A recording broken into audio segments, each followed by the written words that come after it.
இதுல என்ன கவலை என்று கேட்டால், இந்த குர்ஆன் நம்முடைய மனதில் உள்ள நோய்கள் அனைத்துக்கும் மருந்தாகும். அல் குர்ஆன் மனதில் இருக்கக்கூடிய அனைத்து நோய்களுக்கும் மருந்தாகும். அது சைக்காலஜிக்கல் நோயாக இருந்தாலும் சரி, அல்லது வேறு ஆன்மீக ரீதியான நோய்களாக இருந்தாலும் சரி, உள்ளத்தில் இருக்கிற எல்லா நோய்களுக்கும் அல் குர்ஆன் பெரிய ஒரு மருந்து.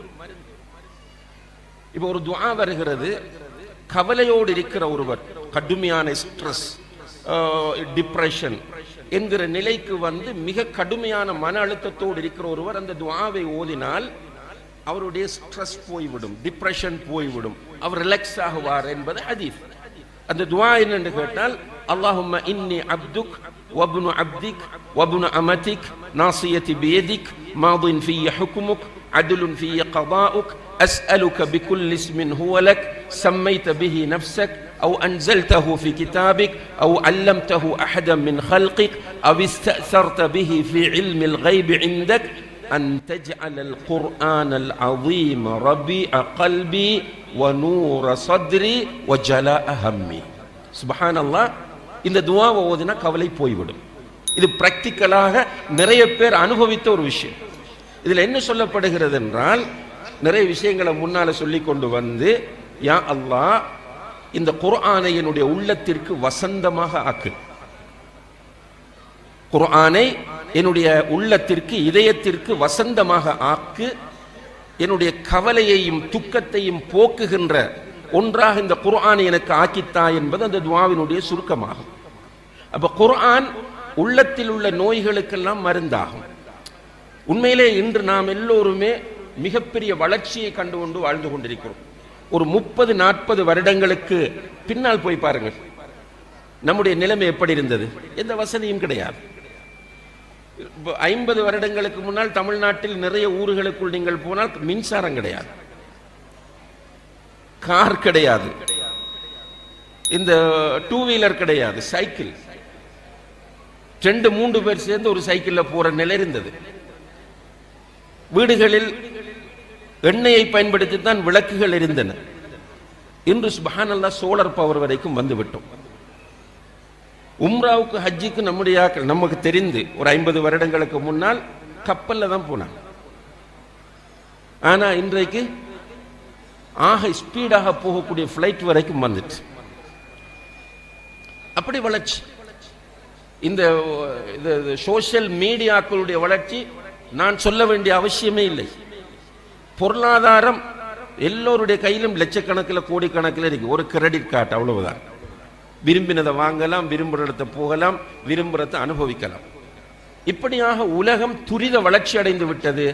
ஆனால் அந்த நேரம் மின்சாரம் இல்லாமல் தூங்கிய போது துவா கூட தெரியும் அந்த மக்களுக்கு என்ன ஓதுறேன், ஏதாவது சொல்லிட்டு ஓதுவாங்க, நிம்மதியா தூங்கினாங்க. ஆனால் இன்று தூக்க மாத்திரை போட்டாலும் தூக்கம் வராத நிலையில் தான் நாம் எல்லோரும் இருந்து கொண்டிருக்கோம். பெரும்பாலானவர்கள் ஆளுக்கால் தெரியாம சைக்காட்ரிஸ்ட், சைக்காலஜிஸ்ட், சைக்கோதெரபிஸ்ட், கவுன்சிலர் என்று போய் வந்து கொண்டிருக்கிற ஒரு நிலையை நாம் பார்க்கிறோம். இதற்கெல்லாம் அடிப்படை காரணம் என்னவென்றால், நம்முடைய வீடுகளுக்குள் அல் குர்ஆனிய சத்தம் இல்லாமல் போய்விட்டது. 40 வருடங்களுக்கு முன்னால் நினைத்து பாருங்கள், மாலை வேளையிலே நடந்து செல்லும் போது ஒவ்வொரு வீட்டிலும் அல் குர்ஆன் ஓதுகிற ரீங்காரம் தான் கேட்டுக்கொண்டிருக்கும். மாலையாகிவிட்டால் வீட்டில் என்ன சொல்வார்கள், இந்த இடத்துல ஒரு 50-60 வயதை உடைய பெற்றோர் இருக்கிறீர்கள், உங்களுடைய பெற்றோர் மாலையானால் என்ன சொல்லி தந்தார்கள்? மாலையாகிவிட்டது, கைகால் முகங்களை சுத்தம் செய்து கொண்டு வந்து குர்ஆனை எடுத்து ஓதுங்கள் என்று சொன்னார்கள். வெள்ளிக்கிழமை வந்தால் எல்லா வீடுகளிலும் குர்ஆன் ஓதப்பட்டது. ஆனால் இன்று எல்லா வீடுகளிலும் குர்ஆன் இருக்கிறது, எல்லா வீடுகளிலும் தர்ஜமத்துல் குர்ஆன் இருக்கிறது. ஆனால் குர்ஆனை ஓதுவதற்கு மட்டும் நேரம் இல்லை. போனிலே நீண்ட நேரங்களை கழிக்கிறோம். போன் ஒரு வகையான ஒரு சதி. அது இன்ஷா அல்லாஹ் என்னுடைய ஒரு அனுமானம், இன்னும் ஒரு 5-10 வருடங்களில் எல்லோரும் போனை போட்டு உடைப்போம். இன்ஷா அல்லாஹ் நடக்கும். அது போன் நம்மை கொல்லும். இப்போதே துரத்தி கொண்டு வருகிறது. இப்ப இந்த ஜிபிஎஸ் எல்லாம் பார்க்கிறோம் தானே, ஒரு இடத்துக்குள்ள நம்மளோட போன்ல நம்ம ஒரு ரூட்டை மிஸ் பண்ணும் போது ஜிபிஎஸ் நம்மோடு பேசுகிறது. நீங்கள் இந்த ரூட்டில் போக வேண்டாம், இந்த ரூட்டுக்கு மாறுங்கள் என்று பேசுகிறது என்றால் நம்முடைய போன் அப்சர்வேஷனில் இருக்கிறது. இது சிம்பிளாக இலகுவாக புரியக்கூடிய ஒன்று. உண்மையிலே எல்லோருமே இன்று அவதானிக்கப்பட்டு கொண்டிருக்கிறோம். இன்னும் ஒரு கட்டம்னா நெருங்கிட்டோம், வெரி க்ளோஸ். எல்லாமே நம்ம குளிப்பது, நாம் குடும்ப வாழ்க்கையை நடத்துவது, நாம் ட்ரெஸ் சேஞ்ச் பண்ணுவது எல்லாமே எல்லோரும் பார்க்கக்கூடிய ஒரு நிலையை இந்த போன் கொண்டு வரும். அப்போது எல்லோரும் சேர்ந்து போனை உடைக்கிற ஒரு நிலை வரும். போன் ஒரு சதி. இந்த போன் என்கிற இந்த சதி வலைக்குள் மாட்டியதனால் குர்ஆன் நம்மை விட்டு தூரமாகிவிட்டது. உள்ளங்களில் நோய்கள், நிம்மதி இல்லாத நிலை, பொறாமை, மற்றவர்களுடைய குறைகளை துருவி துருவி ஆராயக்கூடிய நிலை, நம்முடைய குறைகளை திரும்பி பார்க்க முடியாத ஒரு துர்ப்பாக்கியமான நிலை என்று நம்முடைய நிலைமை மோசமாகி கொண்டு வருகிறது. எனவே கண்ணியத்திற்குரிய சகோதர சகோதரிகளே, வலக்கத் யஸ்ஸர்னல் குர்ஆன லிஸ்ஸிக்ர் என்று அல்லாஹ் சொல்லி இருக்கிறான். இந்த குர்ஆன் ஓதுவதற்கு, மனப்பாடம் செய்வதற்கு, விளங்குவதற்கு, அதே போல கற்றுக் கொடுப்பதற்கு, அமல் செய்வதற்கு இலகுவாக்கப்பட்டிருக்கிறது. எனவே இந்த விஷயத்தை நாம் எல்லோரும் புரிந்து கொண்டு எல்லோரும் குர்ஆனோடு நெருக்கமான தொடர்பு ஏற்படுத்த வேண்டும்.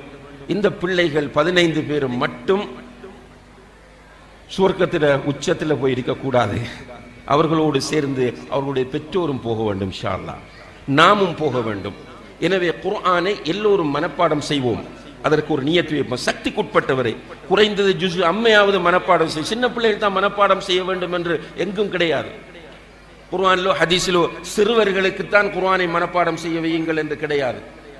அபூபக்கர் ரலியல்லாஹு அன்ஹு அவர்கள் குர்ஆனை மனப்பாடம் செய்யும் போது 40 வயது தாண்டி விட்டது. 40 வயதுக்கு பிறகுதான் அவர் குர்ஆனை மனப்பாடம் செய்ய ஆரம்பித்தார். இது போன்று சஹாபாக்கள் நிறைய பேர் முதுமையில் குர்ஆனை மனப்பாடம் செய்தார்கள். இப்போதும் அண்மையிலே ஒரு ஷேக், சவுதி அரேபியாவை சேர்ந்த ஒரு ஷேக் குர்ஆனுடைய முக்கியத்துவத்தை பற்றி பேசும்போது அவர் சொல்கிறார், நான் 50 வயதுக்கு பிறகுதான் குர்ஆனை மனப்பாடம் செய்தேன் என்று சொன்னார். முடியாது, இயலாது என்பது நாம உருவாக்கி கொண்டதை தவிர உண்மையில் இந்த குர்ஆனுடைய இயற்கை தன்மை என்னவென்றால் முடியும் முடியும் முடியும் என்பதுதான். எனவே ஓத தெரியாதவர்கள் நிறைய பேர் இருக்கிறீர்கள், ஓத கற்றுக்கொள்ளுங்கள், குர்ஆனை டெய்லி ஓதுங்கள். மனனம் செய்யாதவர்கள் முடியுமானவரை, சக்திக்குட்பட்டவரை குர்ஆனை மனனம் செய்யுங்கள். அதே போன்று அன்புள்ள சகோதர சகோதரிகளே, குர்ஆனை படிப்போம். குர்ஆன் என்ன சொல்லுகிறது என்பதை விளங்குவதற்கு முயற்சி செய்வோம். அதற்குரிய நேரங்களை ஒதுக்குவோம். அல்ஹம்துலில்லாஹ் இன்று பெண்கள் இப்ப உண்மையிலே மாறித்தான் எல்லாம் இஸ்லாத்தில் ஒரு ஒரு ட்ரெண்ட், அதாவது மார்க்க விஷயங்களிலே கூடுதலான பங்களிப்பு செய்ய வேண்டியவர்கள் ஆண்கள். இப்ப எல்லாம் தலைகீழா மாறி வருது. இப்ப 10 கேர்ள்ஸ் 5 பாய்ஸ் நிலைமை தலைகீழா மாறுது. அதே போல மண்டபத்தில் பார்த்தீங்கன்னா இது ஃபுல்லாகி மேல முழுக்க பெண்கள் இருக்கிறார்கள். இந்த மண்டபத்தின் மேல் மாடியில் முழுக்க பெண்கள் இருக்கிறார்கள். ஆன்லைன் கிளாஸஸ் நடக்குது நிறைய. இந்த கொரோனாக்கு பிறகு ஆன்லைன்ல நிறைய கிளாஸஸ் நடக்கின்றன. பார்த்தீங்கன்னா ஒரு கிளாஸ், இப்போ நான் ஒரு பஹ்ரைன்ல இருந்து ஒரு கிளாஸ் நடத்துகிறேன். அந்த கிளாஸில் கிட்டத்தட்ட 2600 மாணவர்கள் இணைந்திருக்கிறார்கள். கிட்டத்தட்ட 2000 பேர் பெண்கள். இப்படியாக பெண்களுடைய ஒரு பெரிய வளர்ச்சியை நாம் பார்க்கிறோம். அல்ஹம்துலில்லாஹ் ஷேக் அவர்கள் ஏற்கனவே சுட்டிக்காட்டியது போல ஒரு நல்ல எதிர்காலம் தெரிகிறது. இன்ஷா அல்லாஹ் முஸ்லிம் சமூகத்தினுடைய விஷயத்தில் ஒரு நல்ல எதிர்காலம் தெரிகிறது. குர்ஆனை நோக்கி, மார்க்கத்தை நோக்கி, கல்வியை நோக்கி நம்முடைய சமூகம் வந்து கொண்டு பெண்கள் நல்ல மாற்றங்களை நோக்கி நகர்ந்தால் அவர்கள் ஒரு கவிஞர், ஒரு அறிஞர் சொல்லுகிறார், அல் உம்மு மத்ரஸத்துன், ஒரு பெண் என்பவள் ஒரு ஸ்கூல், அவள் ஒரு தாய், ஒரு ஸ்கூல். அல் உம்மு உஸ்தாதுல் அசாத்திதத்தி, தாய் என்பவள் பேராசிரியர்கள் எல்லோருக்கும் அவள்தான் பேராசிரியை. அப்ப அந்த தாயினுடைய முன்னேற்றம் என்பது நிச்சயமாக சமூகத்தில் நல்ல விளைவுகளை எதிர்காலத்தில் உண்டாக்கும் என்பதை நமக்கு காட்டுகிறது. அதே நேரத்தில் ஆண்களும் வெறுமனே நமக்கு ஒரு ஒரு மனநிலை இருக்கிறது, நாம் ஏடிஎம் மெஷின்கள் என்கிற நிலை. ஆண்கள் என்றால் அவர்கள் ஏடிஎம் மெஷின், பணத்தை நிறைய சம்பாதித்து வைத்து மனைவி வந்து தேவைக்கு ஏற்ப எடுப்பதும் பிள்ளைகளுக்கு கொடுப்பதும் என்கிற அந்த மனநிலையிலிருந்து தந்தைகள் மாறி, தந்தைகளும் மார்க்கத்தோடு நெருக்கமான தொடர்பு ஏற்படுத்த வேண்டும், குர்ஆனோடு நெருக்கமான தொடர்பு ஏற்படுத்த வேண்டும். எப்படி பெண்கள் இஸ்லாமிய கல்வியில் ஆர்வம் காட்டுகிறார்களோ அதுபோல ஆண்களும் ஆர்வம் காட்ட வேண்டும் என்பதை இந்த இடத்திலே அன்போடு நான் உங்களுக்கு நினைவுபடுத்திக் கொள்ள விரும்புகிறேன்.